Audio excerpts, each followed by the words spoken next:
بسم الله الرحمن الرحيم بسم الله الرحمن الرحيم الحمد لله رب العالمين والصلاة والسلام على رسول الله أما بعد. Brothers and sisters in Islam, Assalamu alaikum wa rahmatullahi wa barakatuh. Welcome to one of our lectures in this daily lecture program that we have. Today, actually, brothers and sisters, I wanted to continue the lecture I did on Saturday, which I didn't get a chance to finish. So hopefully you were in that in Saturday's lecture where we were talking about the fiqh of Zakah. And there's a few important points that remain to be covered. I think it's worthwhile to cover those. And then, time permitting, we'll see how it goes in terms of time. We can cover some things about the fiqh of fasting as well, inshallah. So let us begin. So I left off actually. So first we discussed, we're discussing a number of common issues that we face, especially in this part of the world. So we were talking about debt, whether we owe someone or we have lent something to someone. We covered RRSPs, we covered company pension, government pension, and Zakah on other assets, including land and building, and a number of other common things. And that is available, inshallah, on our YouTube channel. So if you missed that lecture, if you go to our YouTube channel, Masjid Al-Farooq's YouTube channel, you will and look for the Saturday lecture, Fiqh of Zakah, so you can get the first part. So starting with part 2 now. So this I want to cover other Zakah matters, and these are quite important, especially the first one, especially with us living in this part of the world. So there is a principle that we follow in terms of Zakah, and that is that we cannot benefit from our giving of Zakah. So in no way, shape, or form should we benefit by giving our Zakah, because this is an obligatory duty. So when we fulfill an obligation, we should not get any benefit in return. So using this as an example, using this principle, there is one situation where some of us would face. Many of us, we give our Zakah to an organization. And in this part of the world, especially if it's a Canadian organization, we can get a donation tax receipt. So even here at the masjid, you give a Zakah donation, you can get an income tax receipt. So what does this have to do with this principle? Well, when we actually use that donation tax receipt, when we file the yearly income tax, we are eligible to get a portion of that, some portion of money back because of our donations for which we have receipts for. So it could be that somebody gave an Islamic organization that is a registered charity, let's say $1,000 for Zakah. So they might get, if they file it and they have paid tax, and this is only the case where a person has, other income that is taxable, and they've paid the government, let's say thousands in taxes, then they would be eligible to get, some money back for that Zakah donation. Could be a few $100s, in fact. Okay. So what we're saying though is that, using this principle, and it's not just for this particular case. There could be many cases. The bottom line is, regardless what the situation, we cannot benefit from our Zakah. So if we're getting some money back from our Zakah that was given to an Islamic organization that's a registered charity, then that actually is a benefit of giving our zakah. So you may say that I gave $1,000, okay, of my zakah, and all of it went for zakah purposes. That Islamic organization used the full $1,000 for zakah purposes. And that is the case. That's true. So what's the issue with me getting, let's say, $200-300 back from the government? Because it is indeed true, like there was whatever we get from the government didn't come out from that zakah that we gave. It came, and furthermore, it came from another source, which is our tax money. So it wasn't actually deducted from the zakah. The full amount of zakah went for zakah purposes. So what's the issue with that? It comes back to the same principle. I'm sorry if I'm being kind of technical, but these are things we have to look after, you know. This is a very important pillar of Islam. So we have to be careful if we live in this country or whatever country. You know, we have to make sure we're applying the principles of the Sharia. It's a duty upon us. So it does not matter, you know, even though all the zakah went for zakah purposes, went to poor and needy people, let's say, still, would we have gotten that money back from the government, even it's our own tax money? It's not even the government giving us some sort of gift. It's our own tax money. Okay? It's still a benefit. Why? Because we got it by the giving of zakah. I hope that's clear. So if that's not clear, you can ask, inshallah. But the bottom line is, because we're getting that, because we gave zakah, regardless where the money comes back to us for, this is something that we are not eligible to take. So let us be very, very careful that if we get something back, okay, if we claim it, there's nothing wrong with claiming it. Other brothers I know, what they do is they don't even claim it on their taxes. So to keep the matter kind of straightforward. But the issue with that, brothers and sisters, is that we're just leaving money with the government that could come back to us, and we can use it for a good purpose. So, you know, if you claim it on your income tax, you get, let's say, a few $100s back. The point is, we cannot keep that money. That's what I'm getting at. We cannot keep that money. But it came back to us. We can give it away as khayr. Okay, we can give it away and help, you know, whoever we want, inshallah, as long as it doesn't stay with us or our family. We give it away for some good purpose, whatever that purpose may be, to feed even more poor and needy people, or give them what they need. So, just one other point. I know this is like very, very technical now, but something to be stated, because once again, we do not want even to keep one single penny that we have benefited from our zakah, right down to the penny. Okay, so let us be careful that it actually varies from person to person. When we file our taxes, it's actually not the same amount that everyone gets back. It varies on their situation, okay? How much income they have, and, you know, et cetera, on so many factors. So we have to actually figure out, you know, in fact, you know, the way I do it, many of you probably use some computer software. So what I do is I actually calculate by deleting, you know, that donation, and this tells me the effect on my taxes, and I can calculate exactly how much I would be getting back from, you know, this donation, which in this case happens to be zakah. I know that's kind of technical, but you know, you just have to, you know, set this up when you do it the first time, and set up some some notes for yourself. It becomes very easy year to year.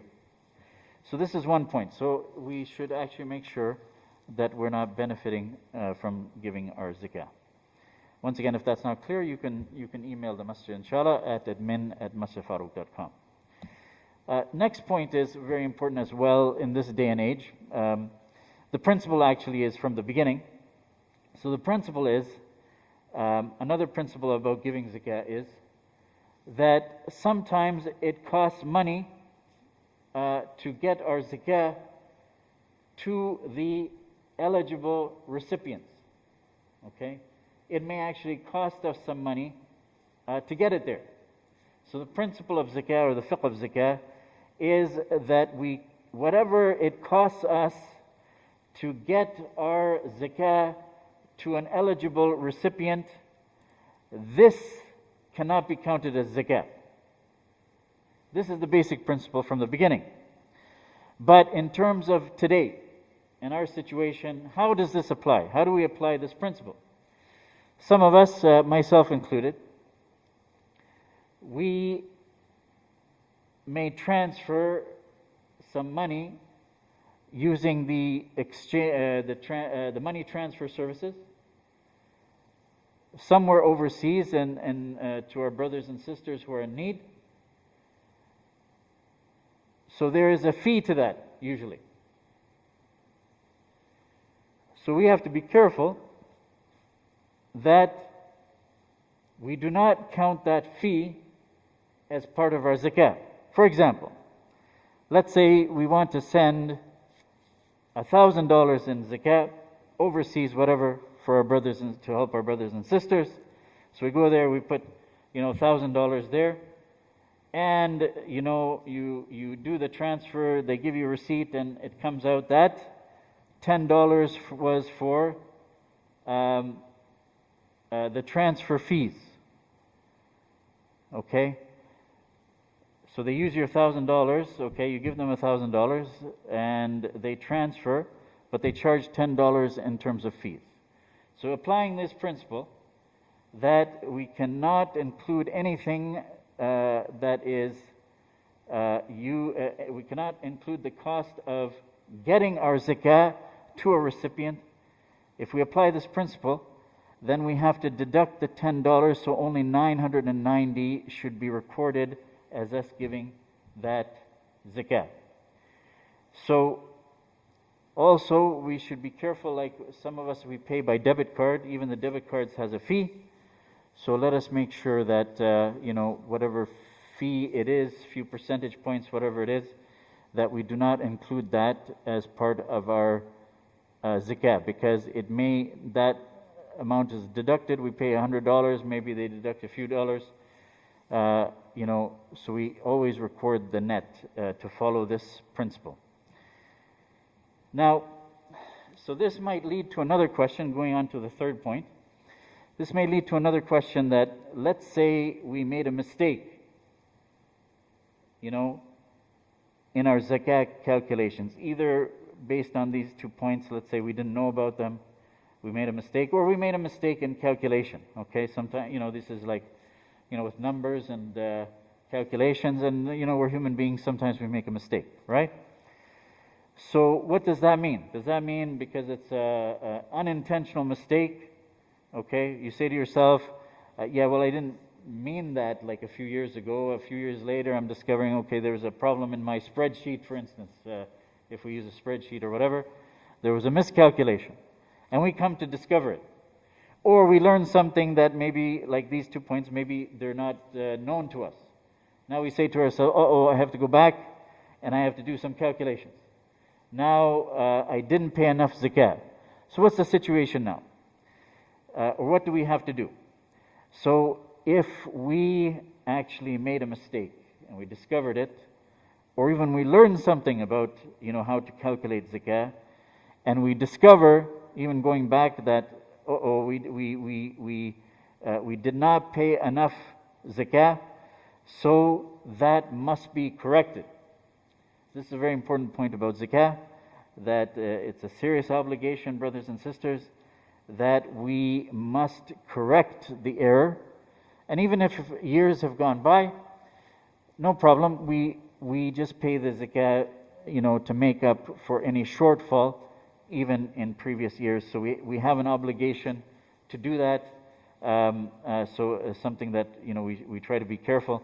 Like I said, if we set up everything correctly, maybe use a computer, like a spreadsheet or something, hopefully, inshallah, the errors will be minimized or eliminated.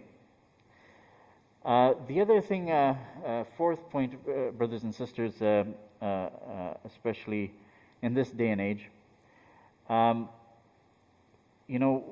of course we have a family, we have family members and things like that, and sometimes we deal, we do our transactions like as a family. However, in Islam, for these matters, like the wasiyyah, these things are individual matters. These things are individual matters. So you're not going to have a wasiyyah for the family. And, you're not going to consider ownership in your wasiyyah as a family. That the family unit owns this, let's say, house, for instance. It can't work like that. So actually, this is a topic of a separate lecture, maybe, that, a lot of the way this part of the world sets things up is that the family, there's joint ownership of the house and things like that. That's not, the way we do it in Sharia. Every individual is an individual for certain matters, like the wasiyyah, I think that is obvious, and even for zakah. So what I'm trying to say is that actually there's no such thing as family zakah, that we pay it as a family. This is something that each individual should give from their own wealth. So the best thing to do is, whoever it is, even if it's a child, but they're not a child anymore, like they're young men or young women, okay? Let's say they're, 16, 17, 18, whatever it is, they've reached the age of maturity, okay? And they happen to have some wealth over the year that is above nisab, and they qualify they're obligated to pay zakah, so they should pay their own zakah from their own wealth. This is the best way. Same for the wife, okay? Maybe the husband's paying on her behalf, doesn't mind, but really, brothers and sisters, the best way is each individual, including the wife, each spouse, they pay their own zakah on their own wealth. This way they know what they own. And this is very important for the wasiyyah and for the inheritance. Okay? So this is an issue actually in our community that, especially when joint ownership is allowed, this confuses the whole concept of ownership. So this is a topic of a separate discussion, inshallah, sometime. I've had it before, maybe give it again, maybe in the month of Ramadan. But we should try that each person who is obligated to pay zakah, they pay zakah, from their own wealth. So let's say for a wife, she's obligated to pay zakah after her calculations. She actually gives zakah from her own wealth. This is the best way, inshallah. Another question that comes up, brothers and sisters, is, should we disclose? Okay? Should we disclose giving zakah? So, what the rulings are anyway, is that you do not have to, if there's a person who's eligible to receive zakah, you have zakah, you're going to give them zakah, you do not have to let them know that you are giving them zakah. Okay? This is your niyyah. You will, count this as your zakah, but it doesn't mean that, it will be accepted as zakah if that you have to tell the person who's receiving that this is zakah, so that there's no requirement, for it to be told to the recipient that this is zakah, for it to be counted as zakah. This is you and your niyyah, and it's with you. So actually, it's preferred not to tell people, actually, those who are receiving zakah, okay, that this is, from zakah. But, if you want to, if the circumstance is such that, you want to tell the person this is zakah, whatever the circumstance might be, then it's permissible. So then it's permissible as long as it's not done to show off. It's actually permissible for a person to disclose that this is zakah, okay? But preferable not to. So in fact, this applies to, even giving sadaqah. It's not just for zakah. The same rule applies to giving sadaqah. So if you're giving sadaqah to someone in need, you don't have to tell them for your sadaqah to be accepted, okay? Once again, this is your niyyah. If you have the niyyah of giving sadaqah, you don't have to tell anybody for it to be acceptable. Brothers and sisters, that brings us to the end of the few points I wanted to cover for the fiqh of zakah. So I think we have some time. Fiqh of fasting, we'll move on to, inshallah. It's a huge topic, okay? It's like a 40-hour course. But I'm going to cover some of the, once again, common issues, questions, one area of misunderstanding actually I want to go over. And that's actually related, one area that needs to be cleared is the payment of Phidia. So we should understand that, there are some brothers and sisters who, if they don't fast or cannot fast, or they have to break their fast because of circumstances, there's a few cases. One is that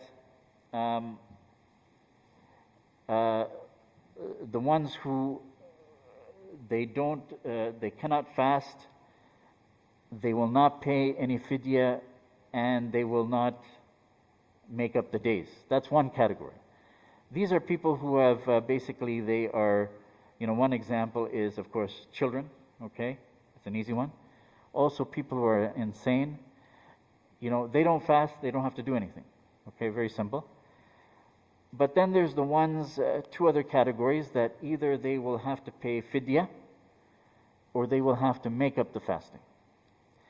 So the area of concern, or the issue, or perhaps misunderstanding is in this about the fidya, is that, I get the impression when, brothers are talking to me, I get the feeling that they think that this is a choice. That if I miss a fast, okay, that, I have a choice. Either I make it up, or I can just give fidya. So this is, of course, an incorrect understanding. So this is just in case it's out there. I want to take this up. Like I said, my presentation covers some of these points where there's misunderstanding. So I think a lot of people have it in their mind that it's a choice. It's not a choice. Either you qualify to give fidya or you don't. So if you qualify to give fidya, then you can pay fidya. If you don't qualify to give fidya, then you have to make it up. Now, an easy way to remember or to know, do I qualify for fidya or not? It's very easy. The ones who are eligible to give fidya if they cannot fast are those that have some sort of long-term condition. That whether they can, so their situation is that they have a long-term issue. If they can't fast now, this Ramadan, meaning they won't be able to fast later. Not in between, not even next Ramadan. So it doesn't make sense for them to make up the fasting. You see what I'm saying? The fidya is for those who really their situation is such, they're not fasting, they're not able to fast, and they cannot make it up. So how are we going to ask them to make it up if they can't fast?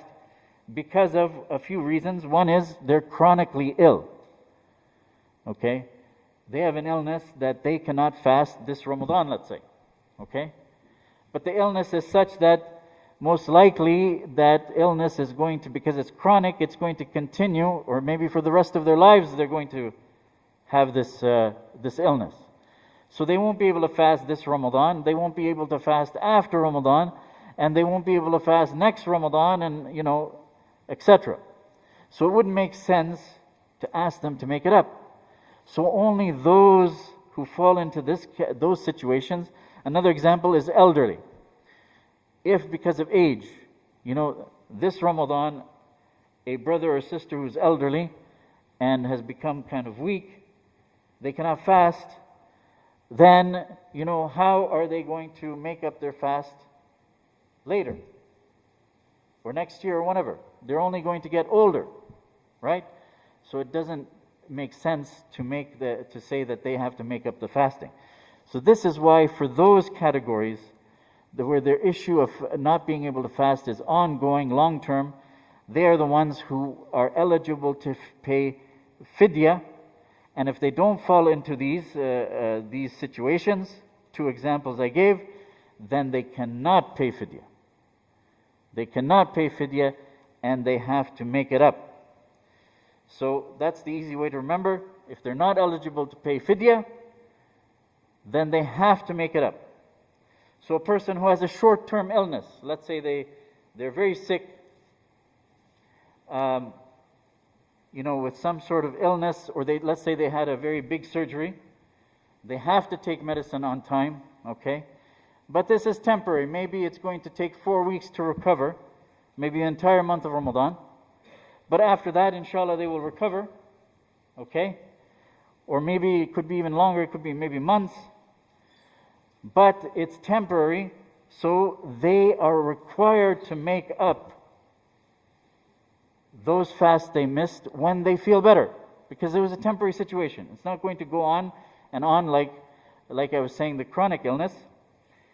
And that's why the other example is a traveler, if they find it difficult to fast. This is also another temporary situation. So they should be able, and they must actually, make up the fasting. These brothers or sisters with a short-term illness or who are traveling, because of the temporary nature, they make it up, and they can make it up, so therefore they are not allowed to pay Phidia. Now, one final point, inshallah, when we finish. Fiqh, sometimes not easy to, absorb all the situations. So it's good to learn some principles, okay, that apply to many situations rather than trying to memorize every single situation, especially in the fiqh of fasting. What breaks your fast? What doesn't break your fast? To memorize all those cases wouldn't be easy, okay? However, if we learn some rules or some principles, then inshallah it might cover, a lot of the cases. Definitely not all, because there's always some sort of an exception, okay? So the rule I'm going to give you covers, inshallah, many cases that will make it easier for you to know, does this break your fast or this doesn't break your fast?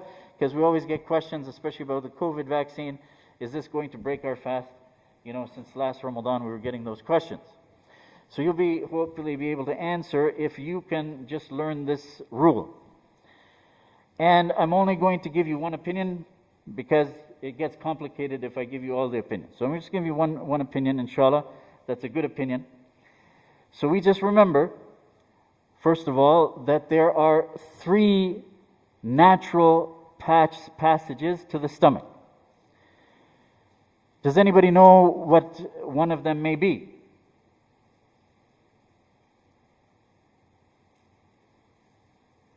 Anybody?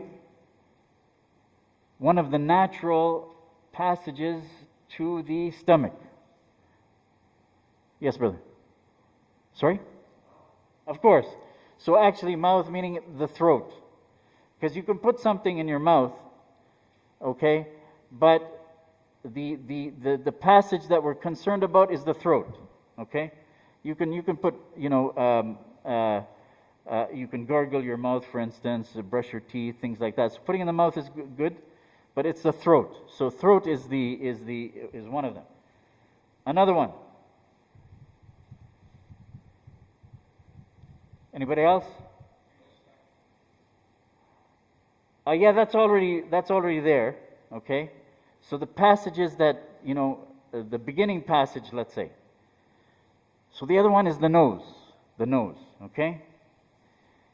And the third one actually is in the lower part of the body, the back passage, okay, and the female private part, okay? Back passage for both male and female, and the female private part, okay? Not the male private part. So, the rule is that whatever goes into the body from one of these three ways, any of them, okay, three natural ways, whether or not it is nutritious or non-nutritious, the fasting is invalidated. The fast is broken. Okay? So to continue, that's one part of the rule. The next part of the rule, actually, let me repeat the first part here. Whatever goes into the body from any of these natural passages, the three we just mentioned, okay? Whether or not it is nutritious or not nutritious, could be a stone. As long as it enters these passages, the fast is broken. Okay? This is the majority opinion. There are others, but like I said, I just wanted to mention one to make it easy. So that's first part of the rule. The next part is whatever goes into the body from non-natural ways. So we're talking any way other than those three. So if it goes into the body in any other way, but it is not nutritious, then the fasting is not broken.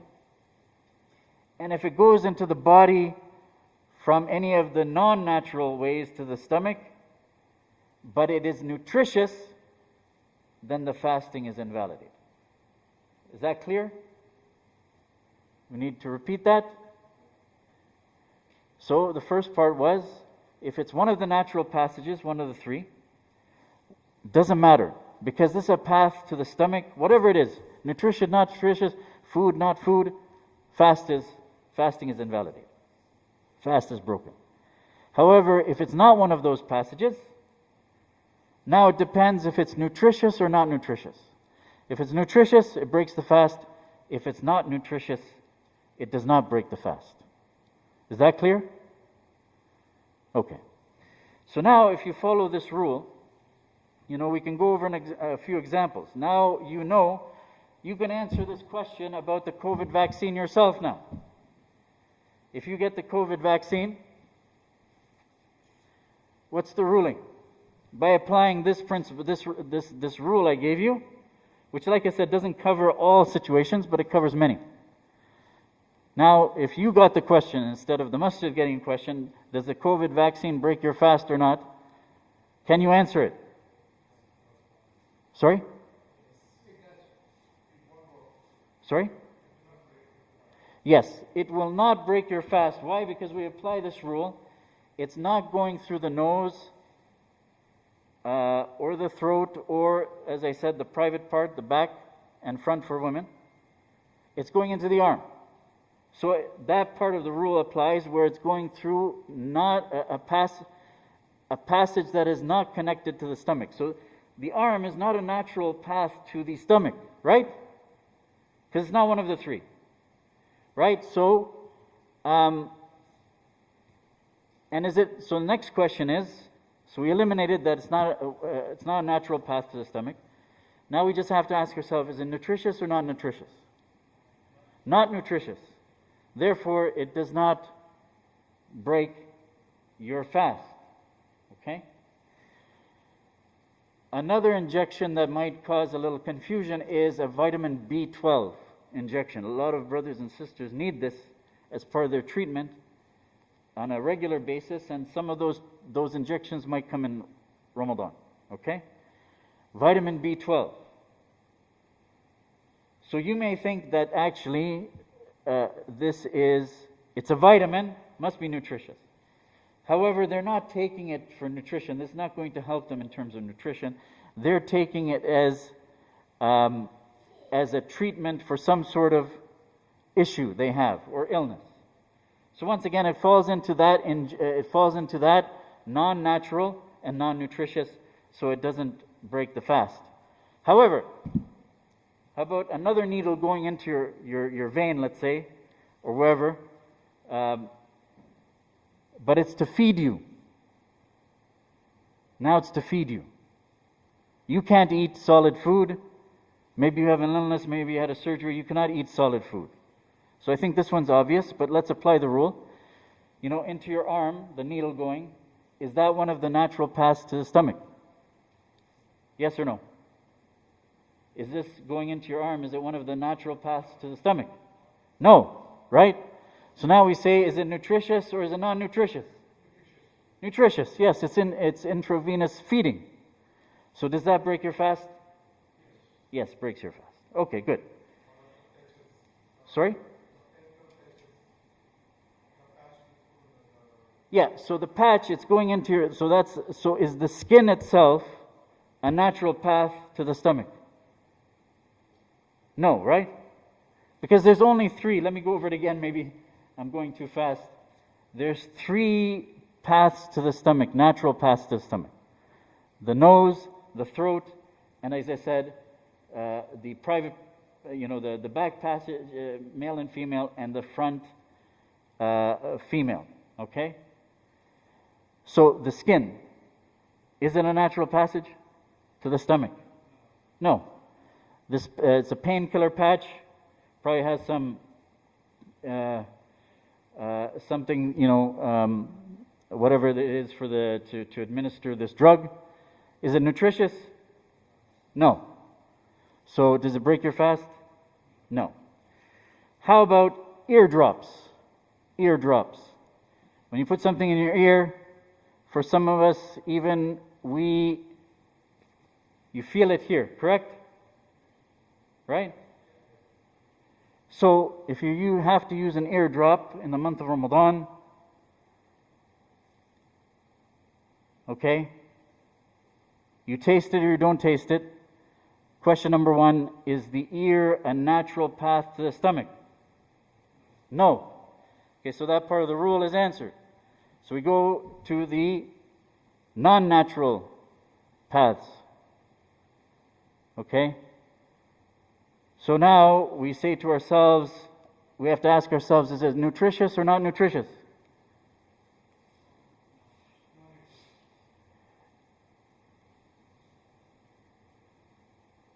So does it break the fast or not? It doesn't break the fast. Yes. Okay, so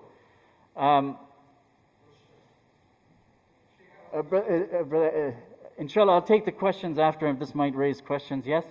So I can take them afterwards because I have to finish up now, inshallah, just a few minutes, okay? Inshallah, so please feel free.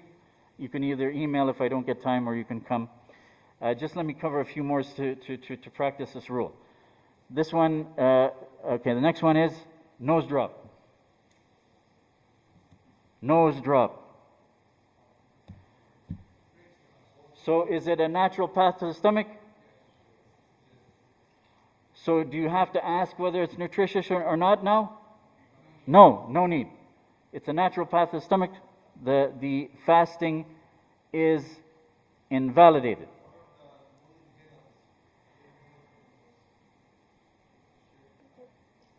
So if it's going into the nose, right? If there are particles going into the nose, like then that's it. As I said, if there's substance going into the nose, it breaks the fast. So brother, afterwards, inshallah, let me just cover a few more things.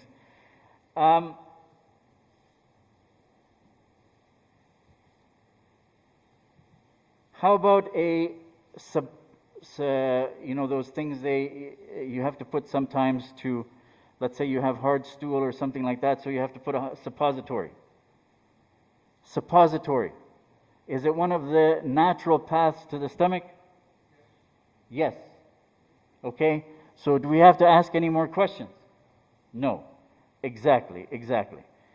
Another question that comes up. So you get the point, I hope, inshallah. Okay. So you use this rule, and inshallah you can answer the question, does this break your fast or not?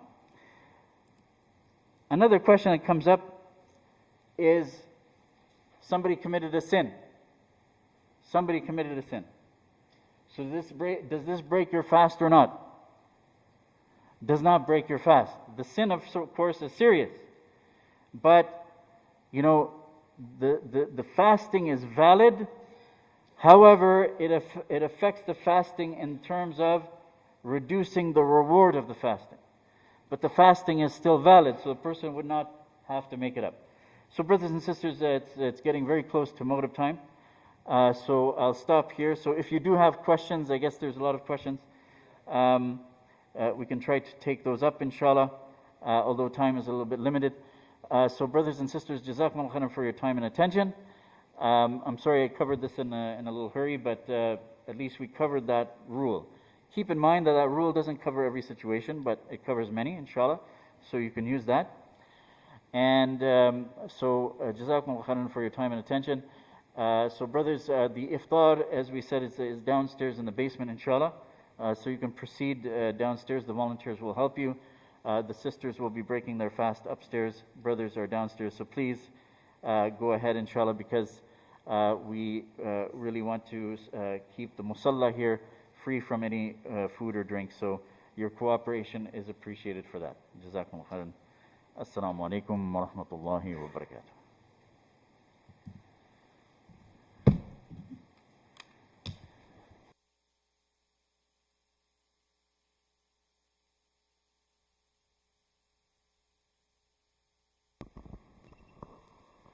Allahu Akbar,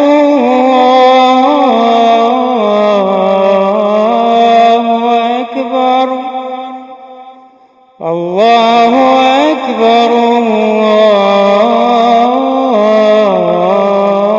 Allahu Akbar, Ashhadu an la ilaha illallah,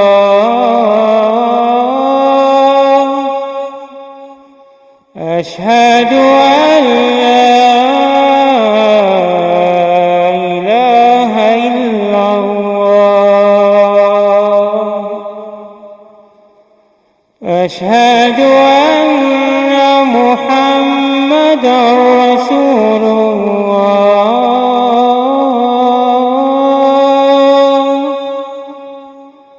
Ashhadu anna Muhammadan Rasulullah.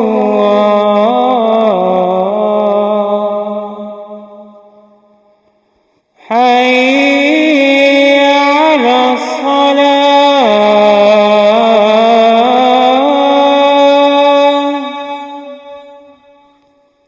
hayya